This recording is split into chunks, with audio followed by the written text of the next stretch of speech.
വടകര കീർത്തിമുദ്രയിൽ ഫാമിലിയോടൊപ്പം മമ്മൂക്കേൻ്റെ പുതിയ സിനിമ കാണാൻ വന്നായിരുന്നു ഞാൻ.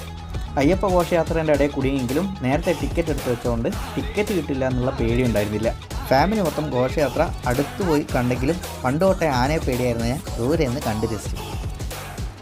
ഘോഷയാത്രയുടെ നേരെ ഓപ്പോസിറ്റ് ആയിരുന്നു നമ്മുടെ തിയേറ്ററിൽ നിന്ന് ഇറങ്ങി വരുന്ന ആളും ഘോഷയാത്ര കണ്ട് രസിക്കുന്നത് ഞാൻ കണ്ടു.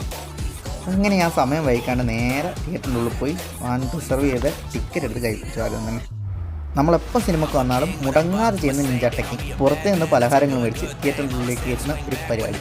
അങ്ങനെ അടുത്തുള്ള ഒരു സൂപ്പർ മാർക്കറ്റിൽ കയറി ആവശ്യമുള്ള പലഹാരങ്ങളൊക്കെ മേടിച്ച് നമ്മൾ വീണ്ടും നേരെ തിയേറ്ററിൻ്റെ ഉള്ളിൽ കയറി.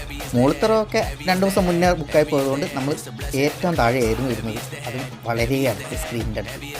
കട്ട മമ്മൂട്ടി ആരാധകയായിരുന്ന അമ്മയും കുട്ടി ആദ്യമായിട്ടാണ് ഒരു മമ്മൂട്ടി പടത്തിന് തന്നെ വരുന്നത്, അതും ഈ ഒരു പടത്തിന്, കള്ളം കാവലിന്. സിനിമ തുടങ്ങേണ്ട താമസമുള്ളൂ മമ്മൂട്ടി സ്കോറിങ് തുടങ്ങി.